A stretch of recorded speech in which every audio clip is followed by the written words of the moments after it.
No hi ha futur.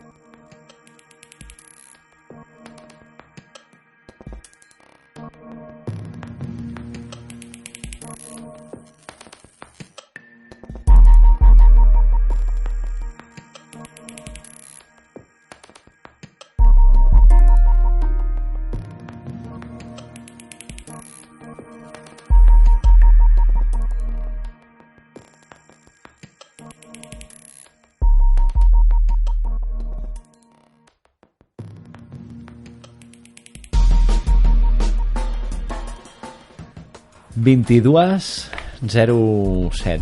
Anem amb un desfase temporal amb el programa d'avui. Increïble, que no us darem de quants minuts, però increïble. El següent convidat ens haurà de disculpar per haver trigat tant en arribar fins a ell. Avui parlarem amb en Carlos González, professor de matemàtiques de secundària durant 24 anys, autor del llibre 23 maestros de corazón, un salto cuántico en la enseñanza, i coprotagonista de la pel·lícula Entre Maestros, que en els darrers temps heu pogut veure més o menys a tots els cinemes, que podeu gaudir d'una versió reduïda que trobareu a la xarxa, tant al YouTube com a diverses pàgines web, si busqueu per Entre Maestros, i que podeu veure també en diferents passis que el mateix Carlos González organitza a instituts i a diferents llocs. Crec que el tenim ara mateix amb nosaltres. Carlos González, bona nit. Bona nit. Bona nit, et sento bé. A veure si aquests nois companys meus em baixen la música per sentir-te encara millor. Ahora te sentiré fantástico. Buenas noches, Carlos. Hola, encantado de estar con vosotros. ¿Cómo va? Bien, bien. Una alegría para nosotros que poder contar contigo en el programa de hoy. Como decía, tú has sido durante 24 años profesor de secundaria y por lo que cuentas en la película, en el libro y en la entrevista también que acompaña esta versión de la película más pequeñita que encontramos en la red, sentías, cierto malestar a poder desarrollar tu potencial como maestro y el potencial de tus alumnos, y poco a poco fuiste desarrollando unas maneras de hacer, un camino nuevo para abordar la comunicación en clase. Cuéntanos un poco, ¿cómo ha sido este camino, estos 24 años de trabajo? Bueno, digamos que ha sido un camino en el que yo experimenté un crecimiento personal, porque esta mirada de Educar Empoderando, como la llamo, la película, del libro, Ajá. está basada en ver a las personas en su esencia, ¿no? ¿Y qué es esto de ver a las personas en su esencia? Pues, por ejemplo, una de las cosas que me llamó la atención, cuando yo empecé de maestro, varias cosas que me fijé, y una es que, por ejemplo, un chico o una chica que te da problemas en clase, y tú le recriminas en clase, pues te responde de una determinada manera, ¿no? Pero si tú le llamas aparte, en un clima diferente, sin sus compañeros, y le abres un poco el corazón, ¿no? Resulta que es otra persona. Uh-huh. Entonces, claro, la pregunta es, ¿cuál de los dos es? Entonces, claro. Empecé a darme cuenta, pues, que todos en realidad tenemos unas máscaras y unos personajes, hay muchos libros que hablan de esto, ¿no? Pero que educativamente eso era fundamental, darse cuenta. Y detrás de esas máscaras, esos personajes que todos interpretamos, existimos y nuestra esencia está ahí detrás de todo eso. ¿Por qué construimos esos personajes y esas máscaras? Uh-huh. Pues por necesidades de lo que se llama un paradigma. Un paradigma cultural, está claro lo que es el ejemplo que sigue una determinada cultura, ¿no? Uh-huh. Hay culturas diferentes, siguen determinados paradigmas. Paradigma en griego significa ejemplo a seguir, ¿no? Claro. Lo que no está tan claro es que existe un paradigma global, es decir, algo que cumplan todas las culturas. Uh-huh. Y me fui dando cuenta, no soy el único, hay varias personas que lo pensamos, que existe un cambio de paradigma global. ¿Qué es un paradigma global? Pues mira, imagínate que todas las culturas en determinado momento están sumergidas en un mar, en un océano. Uh-huh. Y tienen que seguir las leyes de ese océano, ¿no? Cada cultura es poco diferente a las demás, pero comparten cosas en común. Claro, es difícil de ver lo que comparten en común. Las diferencias se ven enseguida, ¿no? Uh-huh. Pero si todas comparten lo mismo, es como el pez dentro del agua, es más difícil. No sabe lo que es el agua si no sale fuera. Claro. Entonces hacía falta un paradigma de comparación, y eso es lo que se llaman los nuevos paradigmas del conocimiento. Que, yo, debido a que de formación soy físico, me ayudó mucho la física cuántica, que es la que en Occidente rompe el paradigma, ¿no? Y empieza a ver las cosas de forma diferente. Claro. Rápidamente me fui dando cuenta que eso no afectaba solo a la física, sino a las personas, ¿no? Ajá. Y que el descubrir a la persona en lo esencial detrás del personaje está muy relacionado con ese nuevo paradigma que me da ese contraste, ¿no? Necesario. Entonces, poco a poco fui conociendo ese nuevo paradigma y me di cuenta de que afectaba a todas las materias, a todo el conocimiento, y que me permitía, sobre todo, descubrir quién había detrás de los personajes, de las personas, valga la redundancia, ¿no? Ajá. Y para mí fue el gran descubrimiento, descubrir al ser humano en un potencial más allá de los personajes que su cultura, su familia, le ha obligado a hacer.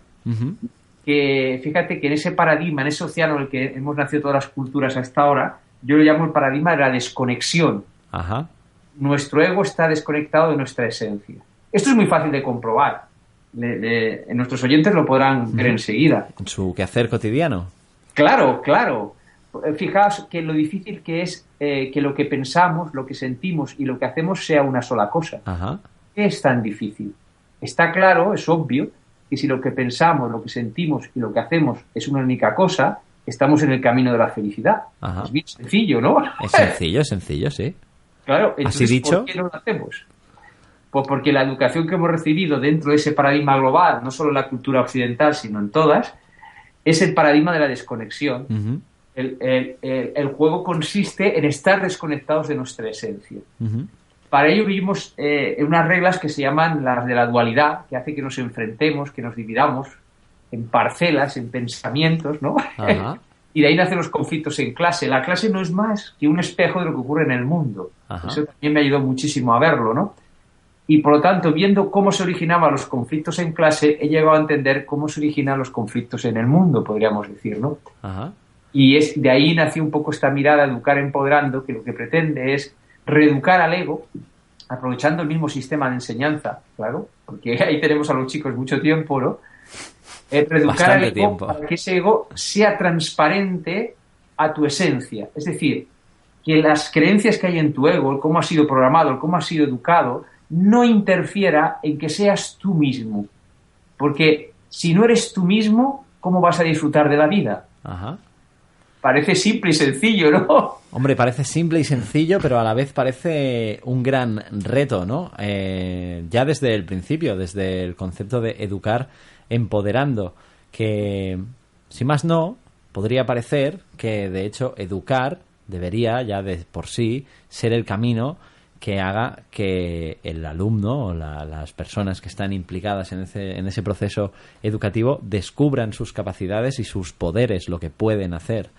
Sin embargo, nos encontramos que, bueno, no es tan habitual educar empoderando, cuando quizás tendrían que ser sinónimos, ¿no? Claro, pero fíjate que eso es fruto de la educación que hemos recibido. Ajá. No es que los educadores hagan algo mal. No, los claro. educadores repiten la educación que han recibido. De hecho, la educación da continuidad de alguna manera a este paradigma en el que vivimos.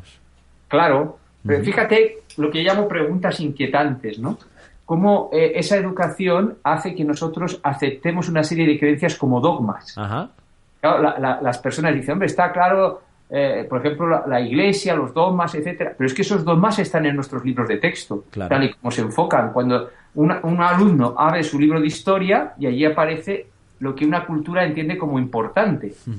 Y en la historia han ocurrido muchísimas cosas. ¿Cómo es posible que se diga que aquello es lo importante? Será relativo esa importancia. Entonces, el primer cambio que hay fundamental en la educación es darse cuenta entre la diferencia entre lo importante y lo esencial. Ajá. En educación, lo importante, en el sistema educativo, lo importante es aquello que ninguno de los protagonistas del sistema educativo ha decidido. Ajá. Ni profesores, ni alumnos han decidido los temarios, ni las leyes educativas. O sea, fijaos. Sin duda. Claro, entonces, y es curioso que a ningún maestro esto le haya llamado la atención. Se hacen tantas huelgas contra esta ley, contra la otra, ¿no? Y nunca se ha hecho una huelga para decir, oye, queremos estar en la próxima formulación del sistema educativo. Claro, queremos construir una propuesta. Más allá de las propuestas de escuelas democráticas o escuelas libres, no, parece que esta propuesta no ha calado mucho en el grosso de la comunidad educativa. Ya que sería la vacuna para que cualquier partido quiera imponer algo. Claro. Tan sencillo como que los maestros se uniesen y tuviesen propuestas, ¿no? Claro, ¿Por qué no lo hacen? Muy simple. Porque en su educación han perdido la creatividad. Ajá. Ha sido enterrada. Ken Robinson, en un vídeo que recomiendo a todos los oyentes, las escuelas matan la creatividad. Yo no pienso que la matan, sino que la entierran. Pero fíjate que el problema que tenemos es que hemos perdido nuestra creatividad con la que nacimos. El sistema educativo la ha enterrado. Y eso hace que nos convirtamos en víctimas. Porque claro, si tú no te sientes creativo, si estás desconectado de tu esencia y de tu creatividad, te sientes víctima y desamparado. No puedes hacer nada. Claro, o poco. O poco, Entonces, sí.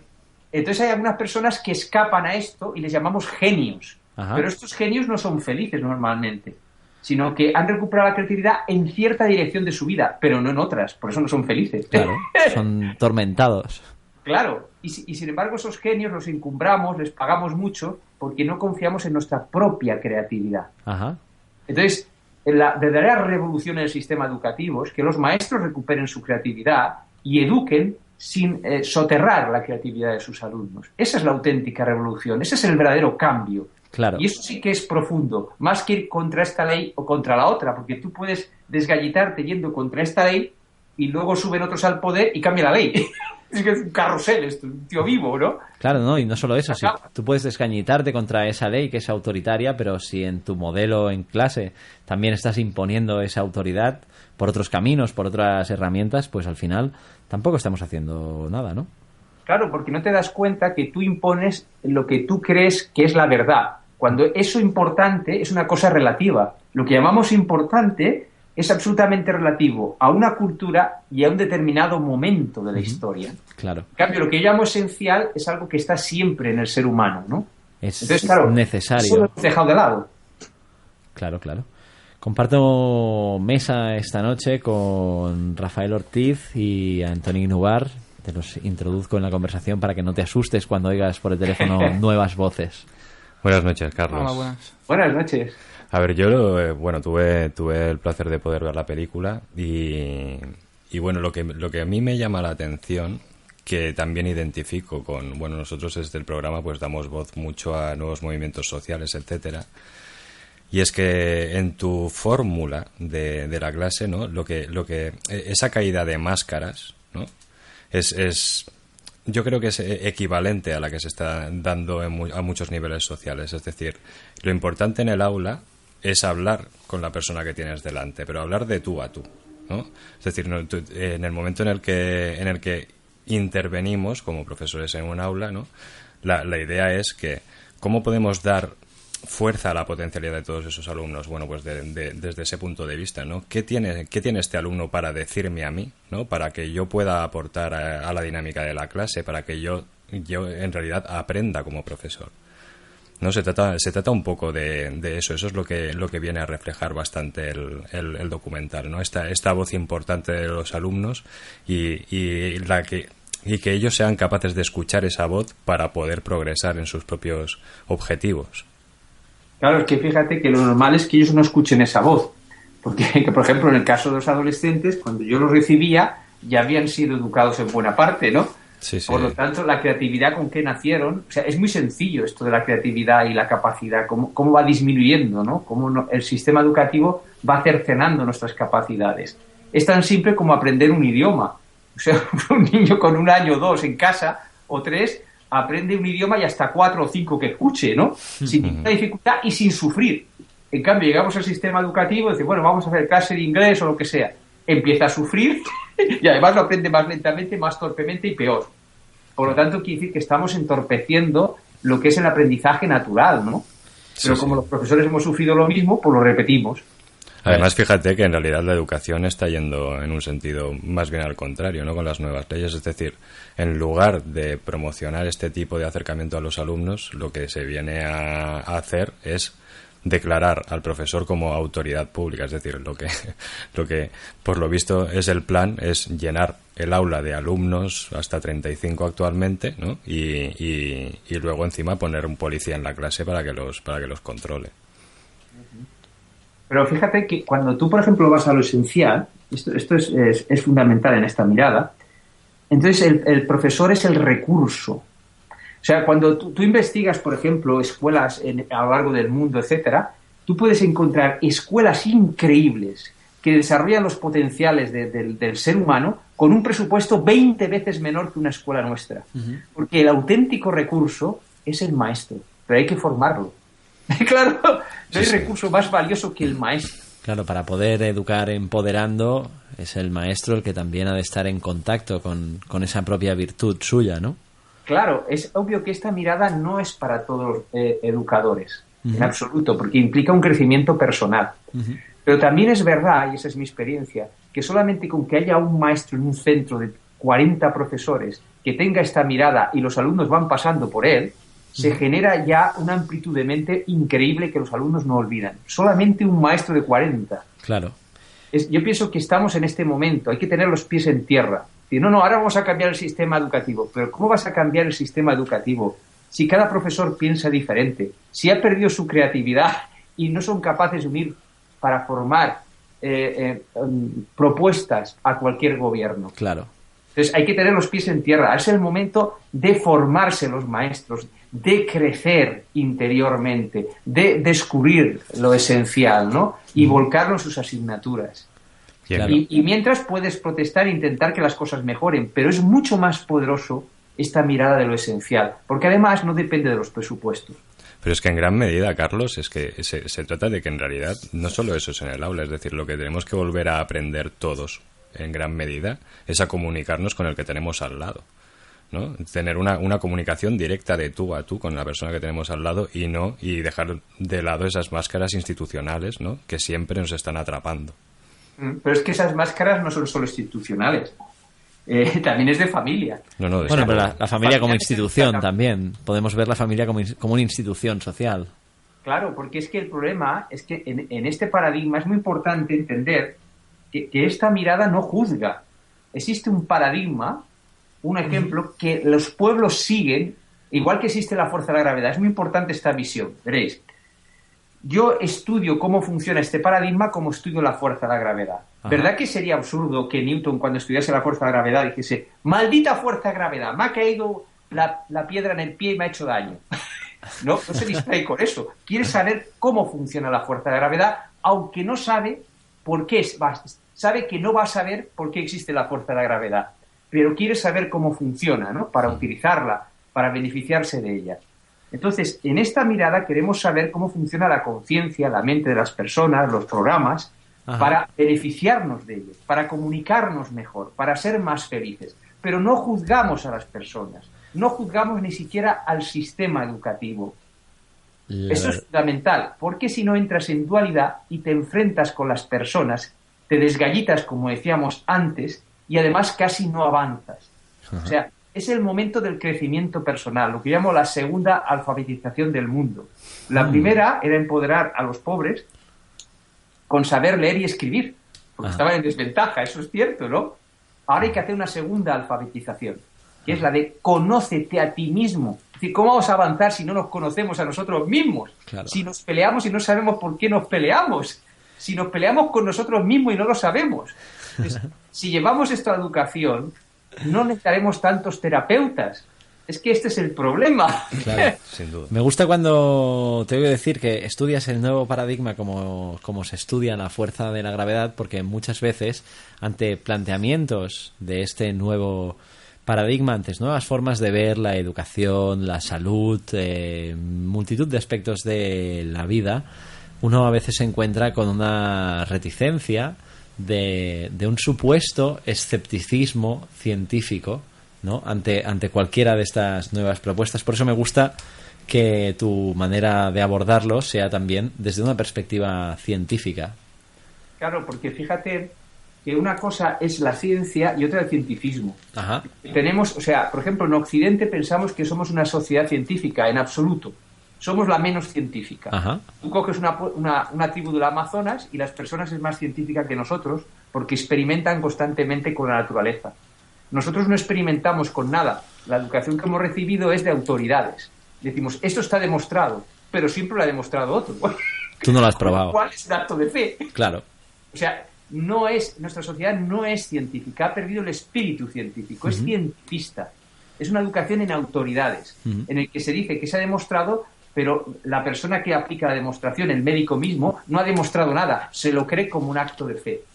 Claro, esto donde nace en la educación, cuando se explica una mirada científica como la verdad.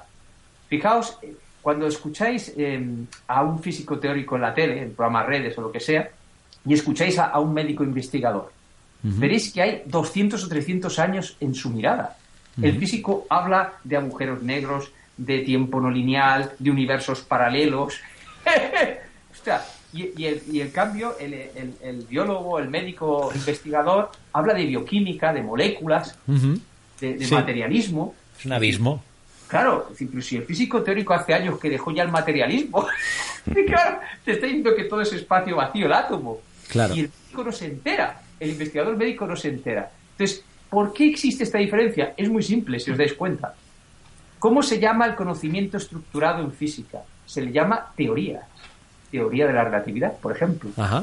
¿Habéis oído que en los otros campos del conocimiento en Occidente se emplee este término? Pues ¿Habéis oído hablar de la teoría del cáncer? No. La verdad sobre el cáncer. Claro. Por lo tanto, se confunde. Se confunde lo que es una mirada científica, que es una forma de interpretar la vida, se la confunde con la verdad. Sí. La ciencia no sabe qué es la verdad de las cosas. Simplemente tiene unas formas de mirar e intenta interpretar esas formas de mirar. Entonces, cuando se agota una mirada, el auténtico científico cambia su mirada. No queda sometido a la antigua mirada, sino que dice, mira, he agotado esta mirada, voy a mirar 20 grados más allá a ver qué pasa. Pero claro, el cientificismo que confunde la verdad con una teoría no se esclaviza. Por eso tenemos dos velocidades en Occidente. La velocidad de la física teórica y del resto de las ciencias. Fíjate un hecho muy curioso. Un coche, por ejemplo. En un coche tenemos dos velocidades de tecnología muy acusadas. Por un lado, el motor de explosión, que es absolutamente rudimentario. Totalmente. Tiene 150 años. A avanzar a base de explosiones y contaminando. Y a su vez hay el ordenador de a bordo, que está basado en la física cuántica, curiosamente. Y fijaos cómo conecta con satélites, etcétera. O sea, hay dos velocidades, porque una está basada en una ciencia que no confunde la verdad con la teoría, y el resto está basado en ciencias que confunden la verdad con la teoría. ¿Dónde se inicia esta confusión? En los colegios, en primaria y en secundaria, porque el profesor es ignorante de esta diferencia. Y así dice, esto está demostrado, cuando en una ciencia experimental nunca se puede demostrar nada. Error gravísimo. Solo se puede demostrar en matemáticas. Por eso es experimental esa ciencia. Claro, cuando tú dices, eso está demostrado, por ejemplo, la fuerza de la gravedad está demostrado. Nadie ha demostrado que en el segundo siguiente cambien las leyes de la física. Nadie puede demostrar que un segundo después cambien las leyes de la física. Fíjate si es evidente, ¿no? Claro. Entonces, el trabajo de este maestro, que no solo ha de formarse y crecer, sino que además tiene que estudiar. Se convierte de nuevo en aprendiz. Esto es muy importante, la mirada de Educar Empoderando. El alumno se convierte en maestro y el maestro en alumno. Porque solamente puedes entender al alumno si tú no dejas de aprender. Porque si no estás educando en autoridades, ¿no? Entonces, en esta mirada de Educar Empoderando, el maestro tiene que formarse los nuevos paradigmas, no solamente en el campo que él explica en clase, sino en todos los campos. Es una mirada holística. Tienes que reeducarte en todos los campos. Claro. Porque si no, estarás limitando la mirada de tus alumnos. Porque dices cosas que son de la nueva mirada y las juntas con las antiguas. Y vas a generar una gran confusión, ¿no? Vas a ser un lío. Un ejemplo clarísimo. Fijaos, cogéis un telediario. Por ejemplo, se puede hacer con los alumnos. Es divertidísimo, ¿no? En una clase. Proponerles que vean el telediario de varias cadenas. Y los comparen, ¿no? Por ejemplo, cada uno puede ver una cadena. Y vean las noticias que dan. Y verán que el 80 o 90% de las noticias coinciden. Puede ser diferente la interpretación, pero la noticia es la misma. ¿Es la misma noticia? Claro, la pregunta inquietante. Con la de millones de noticias que ocurren en el mundo, ¿cómo es posible que el 90% de las noticias sean las mismas? En todos los canales. Claro, idea en la que hemos nacido, dentro de la dualidad y del victimismo. Existe una conspiración que está manipulando. Pero ¿cómo va a tener el poder para manipular todo? Es más simple, es más sencillo. Coge un libro de historia y sorpresa. Verás que lo que considera importante un libro de historia es lo mismo que las noticias que aparecen en el telediario. Todos hemos sido, de alguna forma, programados por nuestra educación para seleccionar lo importante lo que no, o sea, fijaos hasta qué punto un periodista es guiado por la historia que ha aprendido en el colegio y no se ha dado cuenta. Exacto. La verdad es que, hablando de esto, me hacías recordar una breve conferencia de Noam Chomsky en la que habla sobre la educación y sobre medios de comunicación, comparándolos, hablando en ambos casos de cómo funcionan a veces como propaganda, tanto los medios como la educación. Y justamente hace incidencia en esto, en que los medios de comunicación, aunque nosotros pensemos que lo que venden son noticias, en realidad lo que venden es la audiencia a los publicistas, que es de donde sale realmente el dinero de los medios de comunicación. Su reseña simplemente es que si tú sabes esto, probablemente no seas ni siquiera capaz de acabar la carrera de periodismo. Y que la gente que es un requisito para poder, prácticamente es un requisito para poder acabar esa carrera, el no saberlo.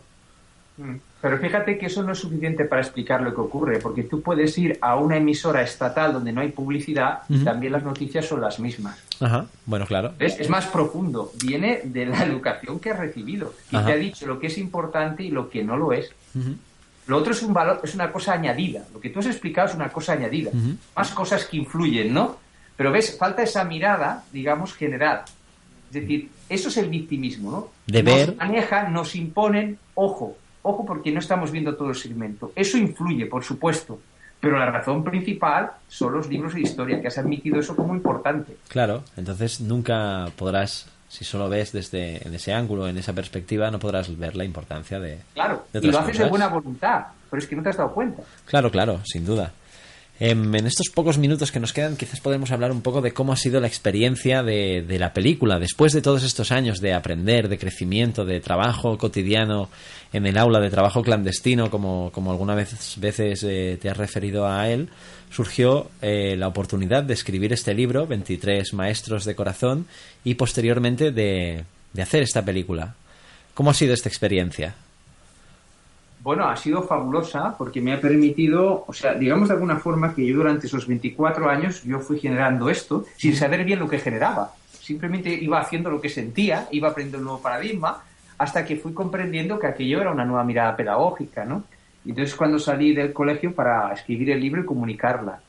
El libro lo escribí en forma de novela porque no quería que fuese otra vez lo mismo, matar la creatividad. Es decir, aquí tenéis una nueva pedagogía y ahora la copiáis, ¿no? No se trata de eso. Hay que vivirla, hay que sentirla. Entonces digo, voy a escribir una novela donde el educador entre en clase y sienta esto. Y entonces es una novela donde hay conocimiento, pero sobre todo hay vida.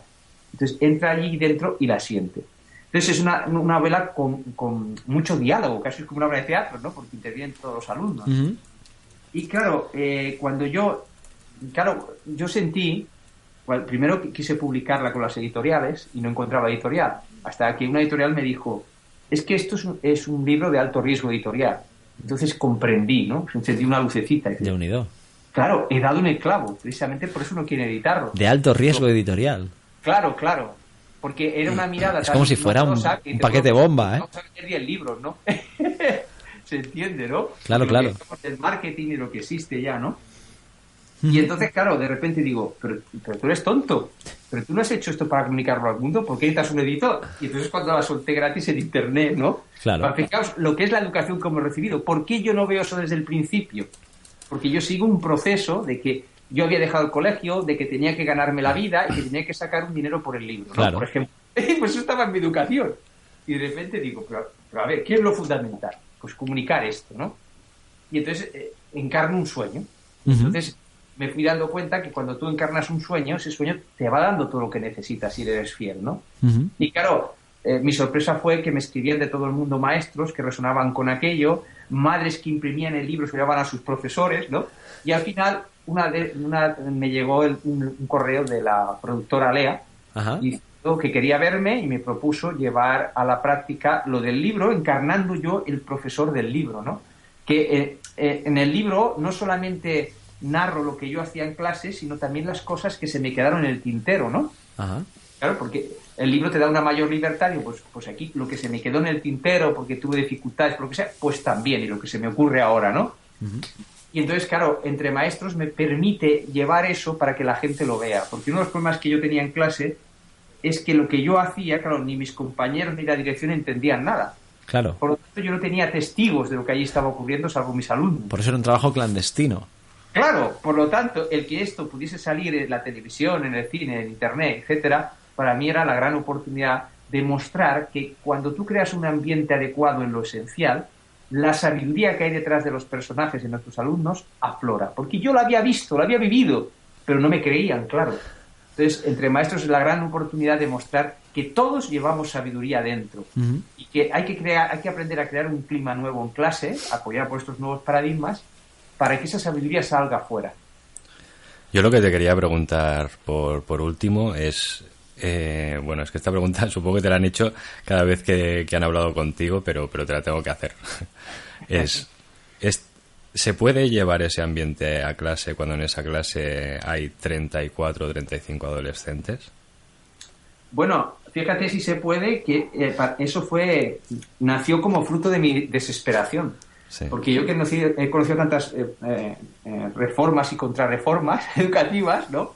Yo no he tenido 30 y tantos, he llegado a tener hasta 47 en clase. No está mal. 7 grupos diferentes. Un aplauso.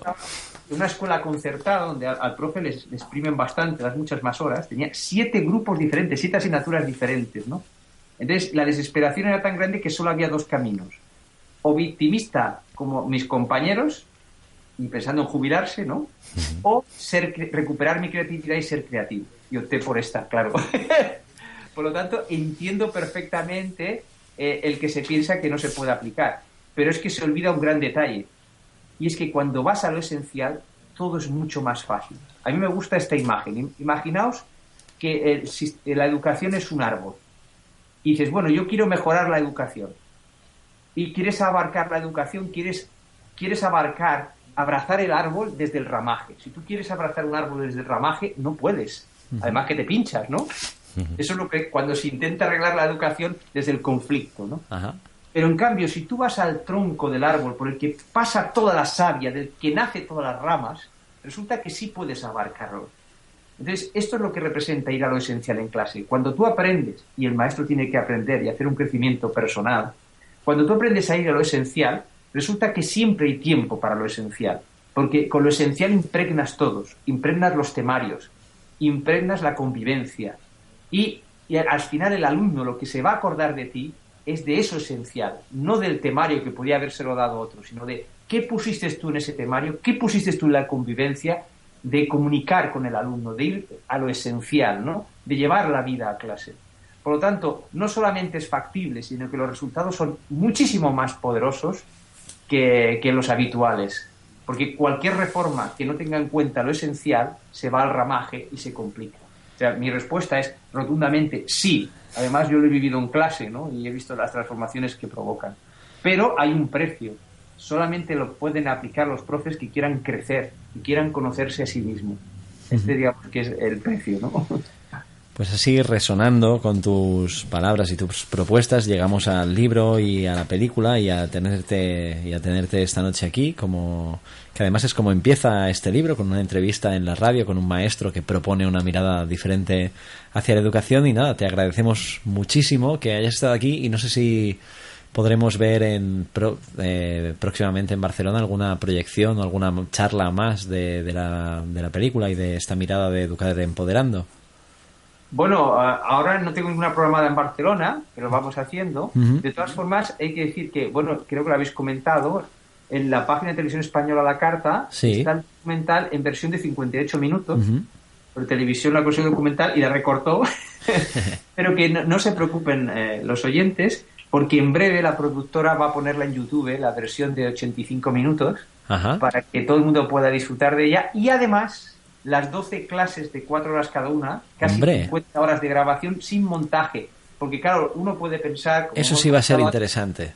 Claro, es decir, aquí hay trampa y cartón. Pues no, señores, hay un montaje para hacerlo agradable. Claro, de 50 horas se coge 1 hora y media. Claro. He trabajado 1 año y medio. Pero el cómo se llegó allí, a esas situaciones, a quien tenga paciencia podrá verlo en esas 12 clases, que la idea es ir subiendo a YouTube una cada mes, así a lo largo de un año. Dura un añito. Pues mira, yo espero la primera con impaciencia, ya te lo digo. Muchas gracias, Carlos, por acompañarnos esta noche, por estar con nosotros y nada, esperamos vernos pronto y seguir charlando de muchas cosas que se nos han quedado en el tintero y que también queremos charlar contigo. Gracias a vosotros por esta oportunidad. Además me siento muy identificado porque con mis chicos, cuando yo ejercía, estuve 2 años en una emisora municipal llevándolos y haciendo un programa. Mira. Me identifico mucho con vosotros, os animo a seguir ahí y sé lo duro que es estar en una emisora, digamos, pequeña pero grande. Pequeña. Sí. Y las dificultades para que alguien te dé una entrevista y cosas de estas las he vivido yo. Y por lo tanto os animo a seguir adelante y no os rindáis, porque no importa el número de personas, sino si llegáis a su corazón o no. Pues felicidades. Muchas gracias y hasta muy pronto. Hasta muy pronto, gracias.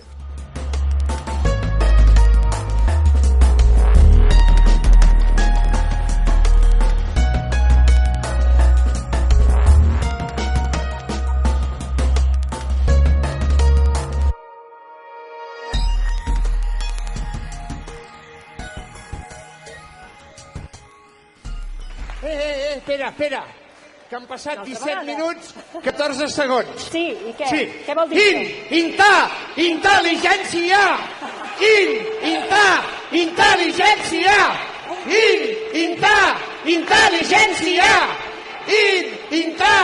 Intel·ligència! No hi ha futur